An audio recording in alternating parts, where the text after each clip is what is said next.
you are in the world. This is Best Way TV. This is the Power Talk Show. And I'm joined with the fabulous Dee Shepherd. And this is the third part of our series about avoiding the storm, because the storm is coming. As Dee and I said every week, this is nothing to do with fear. This is about awareness. You have to be aware what's happening. And you're going to have your health and your wealth and your happiness affected if you fail to prepare for the storm. So Dee and I are going to talk about happiness, how you can prepare against the storm, against everything that's happening in the world, which, by the way, according to all the experts are out there, is going to get a lot worse over the next 12 months. If it doesn't, then that's cool. But if it does, are you ready? Are you really happy? Do you know what happiness is? I mean, if this stuff that hits the fan, because I've been banned from swearing, are you going to be able to stay happy? So anyway, good afternoon, Miss Dee Shepherd. How are you? I am great, Mark. How are you? I only use the word miss because I know you're on the market at the moment. And I just wanted people to know that you were single, just in case there's any admirers out there that would like to put an application in. If so, please comment below at the end of today's program. I love a narcissist to get in contact with me. That's all I've known in my life. They're so much fun to deal with. Well, a few more stalkers off the back of the program. Yeah, that would be pretty cool.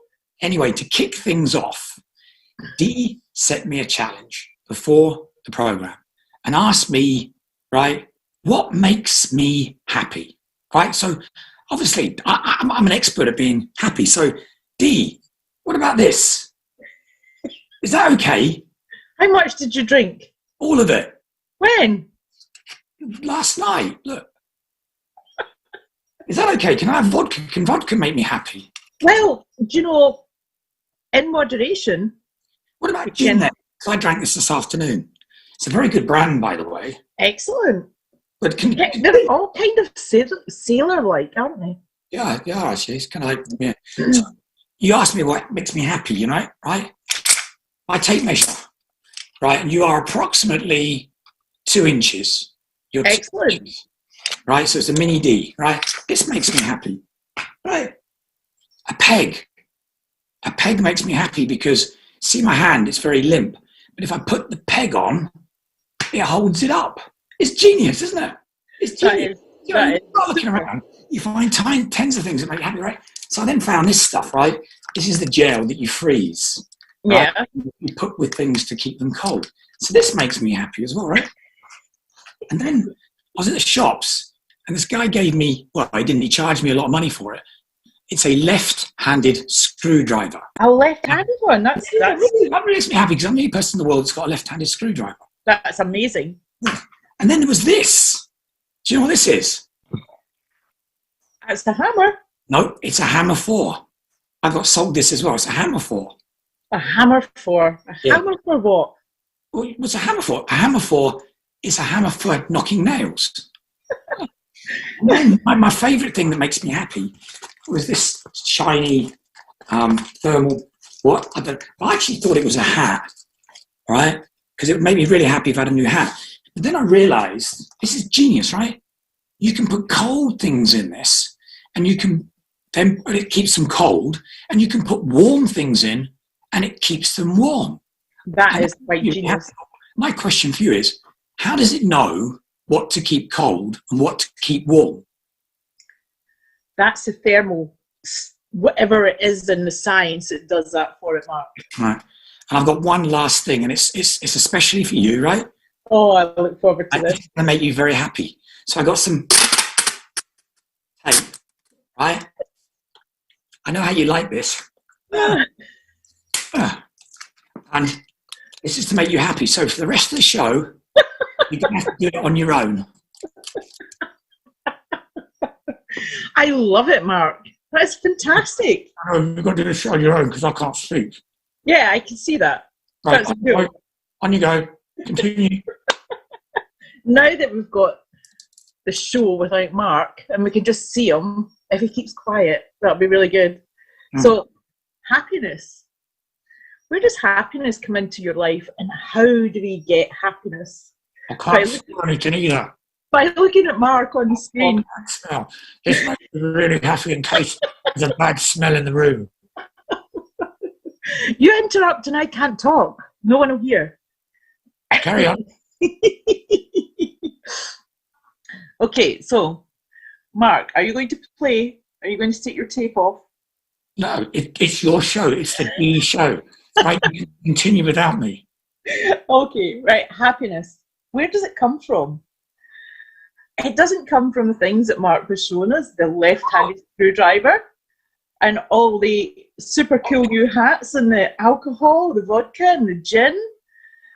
They things can help you loosen off and be a bit happier sometimes. Oh, he's coming back. Put that back on. You're busy. And happiness comes from within. Can't see you now. That makes me happy. Oh, that's good. That's good. Happiness comes from a place from within yourself. It doesn't come from things that you buy. It comes from internal things. One being gratitude. What do you know about gratitude, Mark? Well, I'm very grateful for the gin. Yeah. I'm very grateful. I mean, what have I done about gratitude? Well, gratitude is it's like an inner love for different things in your life that are so special that you're unable to buy them. You know, like I suppose I've got a gratitude for my legs because I've had times that I've had injuries on my legs and, you know, and I've had to have like my foot rebuilt and stuff like that. And if I get a pain and I can't run. So I'm really grateful for things like my health, my legs. Is that the kind of thing you were talking about? Absolutely. The things that you can't buy, the things that you can buy, you can appreciate. Yes. And you're happy that you have them. But they don't give you the happiness that you get the feelings from the gratitudes that you feel. I mean, legs, yeah, I mean, you can appreciate your legs that they take you walking a far distance. But to be really grateful for them, you then have that feeling inside of eternal gratitude for it where you go, yeah, do you know what? I really can walk now. I wasn't able to. It was missing for a long time. And now it makes me able to move about and jump about and run and enjoy going walking in the forest and seeing all the beauty that's about. It just continues. Can I ask a question, though, right? Because, I mean, we band around this thing about happiness, right? And go, it's important to be happy. But, right, just, you know, obviously you've got to pick the right things that make you happy. But what's the importance of being happy? Because you've got to have like a desire to be happy. Because if happiness is something that you've got to do a little bit of work for, right? Because, you know, why should we be happy? What is the reasons? What's the importance of being happy? Can you tell me that? Yeah, goodness. Wait, answer me this first, Mark. When you're not happy, what's the opposite? It is yappa. That's backwards. Yeah. It's the opposite of happiness. Oh, right. Sad. Sad. Very sad. Very sad. Absolutely. And it's easy to go into sadness. And as you said, happiness we do have to work at. I was very sad this morning. Was that the headache afterwards, or is it because it was finished? Because it was gone. It was gone. But then I got happy again because I found I had some more of the gin, so I drank that. But then I got sad afterwards because that was. It's gone. But then you got happy because you came on to talk to me. Yes. So, very happy you're on. Yes. Lighted, in fact. I will jump up and down, but I'm not wearing any trousers. That's how I am. Yeah. Okay, so you're either happy or you're sad. Right? You're one thing or the other. Which one would you rather be?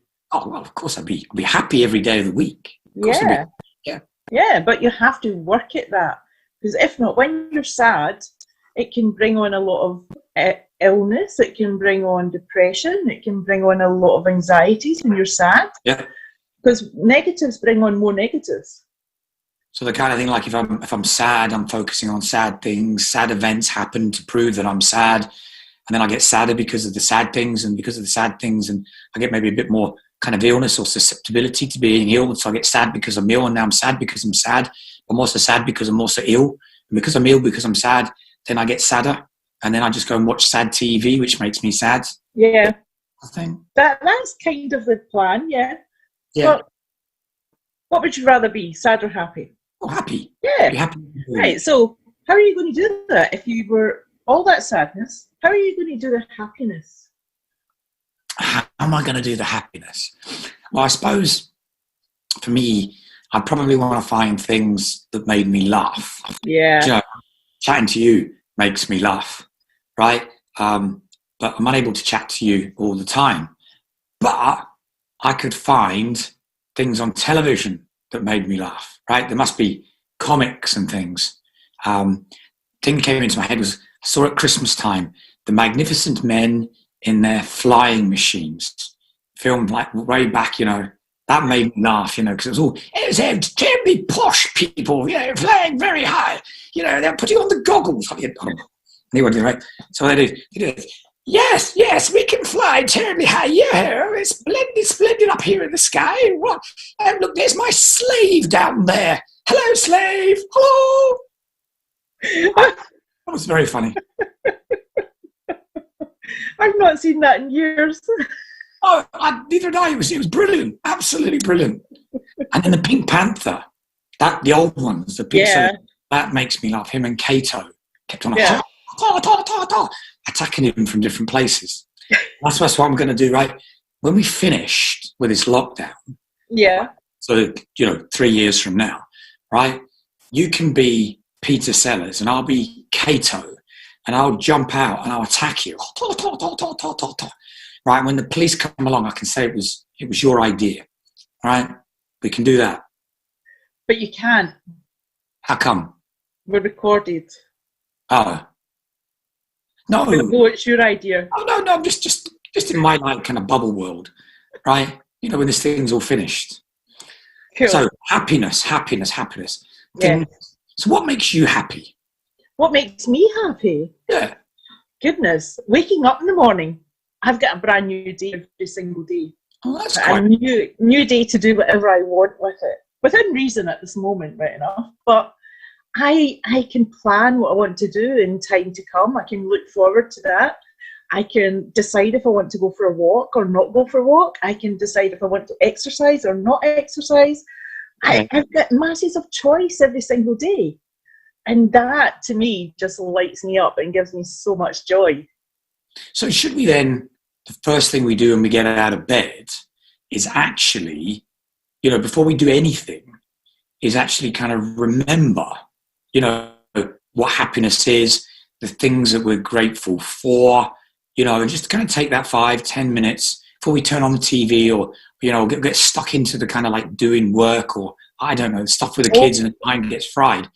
It's just to take some time and just go, what am I happy about? Yeah. Appreciate, because I use all my gratitude. Be grateful for the things that you've got. Is that what we do? Absolutely. Every morning I sit and I write 5 gratitudes and I take 5 minutes over each of them. So each gratitude is quite lengthy. So I'm really getting into the mood and the flow of being grateful for things, and it just makes me smile every single day when I wake up that way. And I have my pen and my paper beside my bed, and as soon as I open my eyes, I smile and I think I've got my gratitude done. And that's what I do. And it's an amazing task to do every morning. Before I do anything else, I would never pick my phone up and look at anything that's happening on it. I would not do that. A lot of people get into that rut and they see whatever's happening on their posts or whatever else, and they scroll through, get a bit unhappy with what they're reading, what they're seeing. Stay away from it. Just do your thing first thing. Puts you in a good mood for the rest of the day. Right, okay, so a happiness plan is what we need. So you wake up, you get out of bed, right, and you sit down and you work out 5 things, if you've got 5 or 3 or 5, whatever, things that you're grateful for, and right, and just go into a little bit of depth and just kind of get that a gratefulness running through your body, and then you just go into the day with a much more open mind, much more happy mind. And if I'm right in saying this, then so what happens then is because your mind's that much more open and happy, it's not more good things that will come into your life as a result of it. So it's like life is choice. You can be one thing or another. You can go left, you can go right. You can be happy, you can be sad. It's impossible to be the same things in the same place. But if you are happy, then you're going to attract into your life more happy things, more happy events, more happy people. And then your life is better and better and better. That's right, isn't it? Yeah, absolutely. I mean, the more that you get joy out of things, the more joy you're going to see in things. You know, it's the opposite from the negatives. The more positives you see, the more you will see, and the more you'll receive, and the more positive people will be around about you. Okay, so we've got the kind of happiness plan, if you like, from getting up in the morning, identifying the things that you're kind of grateful for. I suppose it would be quite a good idea to have a kind of mini library of things that automatically make you laugh. Like you got a kind of playlist of your favorite songs, that lift your energy and you can dance. And, rather than having to think, oh, what shall I watch now? You've got kind of go-to comics, go-to programs that you can just kind of put on and it immediately changes your mood. So I know things in life come along and you go from being happy to being sad, you can suddenly kind of drop down. So I think it'd be really good to kind of have that stuff that you can just go onto Amazon, go onto Netflix, go onto Now TV, go onto Sky, and just go, right, I'm going to play that. And then boom, you're straight back up again. You're back into kind of happiness mode. It's that kind of like the kind of scales, that kind of balancing thing. Happy, so you want to be, you get pulled down, and you're sad, you want to take yourself back up again. Yeah. Right. We've got that. Well, right. Okay. Absolutely. I have my playlist that I put on all the time for my music. Right. And if things aren't going in a particular way that I want it each day, I put on my uplifting music. And one of my most favourites actually is Jump by Van Halen, which is quite bizarre because that was, I don't know if you know the story about that. No. It was written about someone about to jump off a bridge. But to me, when I listened to it when I was young, it was extremely uplifting and I really enjoyed it. And it's always kept that way because that's the feeling I got from that music when I was young, and it stays with me. So when I found out it was about that, I thought, oh, right, okay. But it hasn't changed my feelings for it. Still uplifts me. Right. Okay. Well, I've got some as well, but mine are kind of more like the banana splits, if you remember them. Like kind of 1 banana, 2 banana, 3 banana, 4, 5 banana, 6 banana, 7 banana more. 8 banana, 9 banana, 10 banana, 2. Rockin' with you. That's what he looks at. He goes la la la la la la la, and I just kind of dance around the room, without any vodka or gin, by the way. That's the important thing. That's the important thing. Well done. Thank you very much. Right, so we need to kind of start to kind of wrap up this show, right? So we know that the world is going to descend into some form of chaos. We've lost the normal. And so we're all going to come under a little bit more pressure all the time, whether it's our health, as we were talking about, whether it was our wealth that we were talking about, or happiness. Everybody is going to be tested. And it's too easy, I think, to forget about being happy. It's almost like you switch from being happy to being unhappy without realizing that you're moaning about things and worrying about things. Because it is things that come along that do worry you. Is my job safe? Am I going to get paid the same money? What's life going to be like in the world? Am I going to catch coronavirus? And I think it's this worry that kind of drags you down. And so it's a bit like kind of being dragged down like a kind of bungee. You've got to find a way of kind of being pulled back up. You've got to be aware, kind of consciously aware that you're changing from being happy to being dragged down, to make a conscious decision to pull yourself back up. And this is what Dee's message is, and my message is to everybody that's watching, is that you have to be aware of your feelings. You have to make a conscious choice. Are you going to be unhappy, and then move into sadness and everything that goes? Or are you going to be happy? Are you going to make a conscious decision to be happy? Because if you are, it's going to be irrelevant what's happening in the world. It will never affect you. It will never affect you because you're that happy that all you get is good, happy things coming into your life. And if you get something that comes along that's kind of like a negative thing, it might affect you a little bit, but before it affected you in a big way. And this way that you can become resilient, kind of like bulletproof, kind of like happiness proof to everything that's happening in the world. And so that is our message to you from the back of this show is watch your happiness. Take your happiness to another level. Judge yourself from 1 to 10. How happy are you? You're a 6 or a 7. How could you be an 8 or a 9 based on your own happiness? And then try and judge that every day and try and make yourself happier, and then watch all the amazing things that come in. So Dee, is there any final messages that you would like to tell everybody in the internet world out there about happiness? Yeah, Mark, there was one last thing. If you feel, as you were saying about the numbers there, marking down, if you're a 6 instead of a 7 or an 8, what are you going to do to build yourself back up there? And how do you know that you're down there? Just build it up, take a note of it, journal it, and keep it going. And because you can always raise your vibrations to make yourself happier again. That's easy. And it's as easy as letting your vibrations drop. It's just working that different way at it. Cool. Excellent. Well, thank you very much, Dee, to everybody in the internet world. We hope you found this very useful. We hope you are happy. We actually hope you are happier from watching this than when you weren't. And, if you find that this makes you happy, save the video, save this particular show, and then watch it again, right? And use that to kind of boost your own happiness, because you are in control of your life, nobody else. And so the degree of happiness that you experience is a function of how much happiness you want to have in your life, because you control your life. So Dee, we need to work out what we're going to do for next week. If anybody that's watching this has any ideas, anything they would like to suggest, please comment at the bottom. We hope you've enjoyed the show. We do hope you're happy. We do hope you're happier. We do hope you're going to be even happier, going forward, day after day, week after week. So Dee, thank you very much again. Brilliant. Thanks. And I'll catch up. Brilliant. Thank you. Bye.